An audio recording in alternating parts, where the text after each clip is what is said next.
बिस्मिल्लाहिर्रहमानिर्रहीम, अस्सलाम वालेकुम। Welcome to Myla's kitchen. I hope कि आप सब ठीक होंगे। आज माइलास किचन में आप लोगों के साथ जो रेसिपी मैं शेयर कर रही हूँ वो मेरी फेवरेट होने के साथ साथ बहुत सारे लोगों की भी फेवरेट डिश होती है। तो आज हम बना रहे हैं हलीम। बहुत सारे लोग इसको दलीम भी बोलते हैं। तो चलिए बनाना स्टार्ट करते हैं। सबसे पहले मैंने यहाँ पे लिए है 1 कप चने की दाल, 1/2 कप मसूर की दाल, 1/2 कप माश की दाल, 1/2 कप मूंगी धुली हुई दाल, 1/2 कप चावल, 1 कप गंदम का दलिया। अब इन सारी दालों को साफ़ करने के बाद मैं इन्हें एक बाउल में डाल लूँगी और चम्मच की मदद से मैं इन्हें अच्छे से मिक्स करने के बाद इसमें 1 जग पानी का ऐड करूँगी।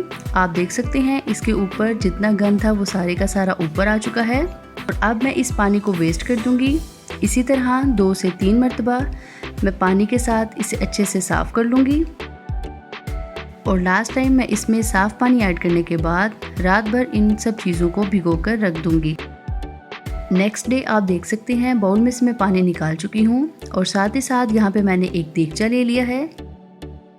रात भर बाउल में जो भिगोया हुआ मटेरियल था उसको मैं देगचे में डाल दूँगी और साथ ही अब मैं इसमें ऐड करूँगी 5 लीटर पानी, 1.5 टेबलस्पून नमक और चम्मच से एक दफ़ा मिक्स करने के बाद मीडियम फ्लेम पे दालों को पकने के लिए रख दूँगी। 15 से 20 मिनट के बाद जब पानी में जोश आ गया है तो आप देख सकते हैं इसके ऊपर जाग बनी हुई है।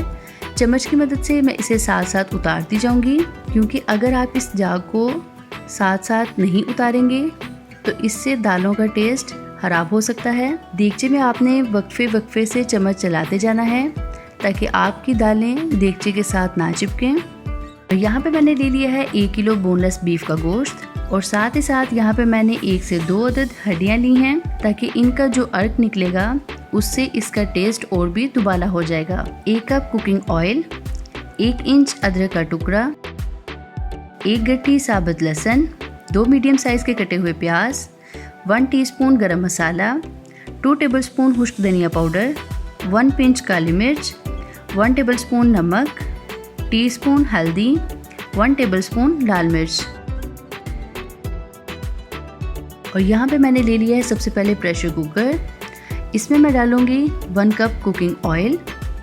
ऑयल के गर्म होने के बाद साथ ही अब इसमें जाएंगे कटे हुए प्याज और प्याज को हम लोगों ने बिल्कुल लाइट गोल्डन होने तक फ्राई करना है। देख सकते हैं प्याज का कलर सिर्फ इतना होना चाहिए।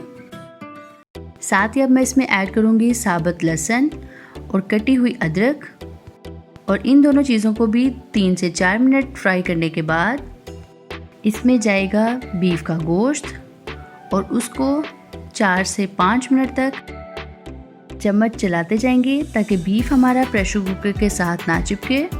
साथ ही अब इसमें जाएंगे सारे ड्राई स्पाइसेस और अब मैं गोश्त को बहुत अच्छे से भून लूँगी। 5 से 10 मिनट के बाद आप देख सकते हैं गोश्त हमारा बहुत अच्छे से भुन चुका है। ऑयल प्रेशर कुकर की साइड्स पे आ चुका है और अब मैं प्रेशर कुकर में से हाफ ऑयल को निकाल लूँगी। ऑयल यहाँ पे हम लोगों ने इसलिए ज़्यादा यूज़ किया था कि बीफ का गोश्त बहुत अच्छे से भुना जाए और इसकी जो एक स्मेल सी आती है वो भूनने से ख़त्म हो जाए।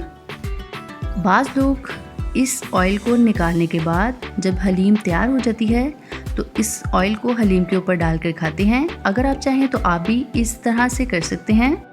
और अब मैं प्रेशर कुकर में 3 लीटर पानी ऐड करूँगी और एक दफ़ा चम्मच हिलाने के बाद मैं इसको 40 मिनट के लिए प्रेशर दे दूँगी।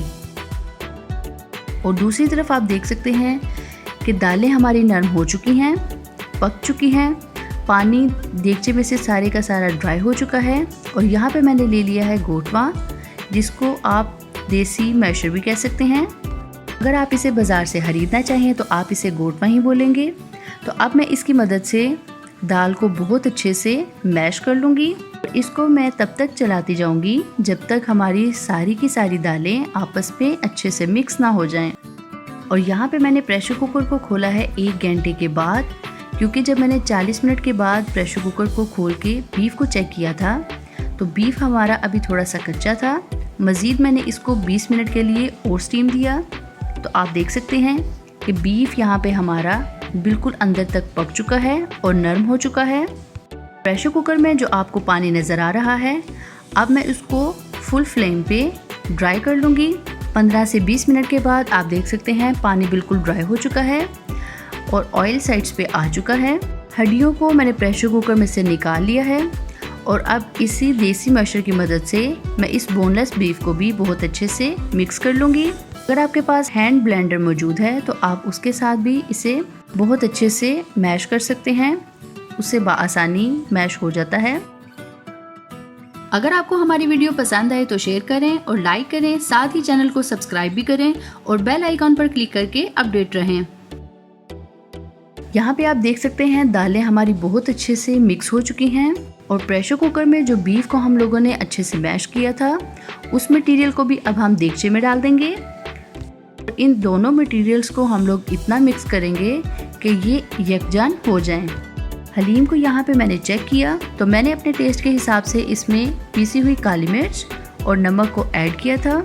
आप अपने टेस्ट के हिसाब से नमक और काली मिर्च को ज़्यादा बढ़ा सकते हैं। और दोबारा से इसे मिक्स करने के बाद ये हमारी बहुत ही मज़ेदार सी हलीम हो चुकी है तैयार। और अब हम इसकी गार्निशिंग को करते हैं तैयार।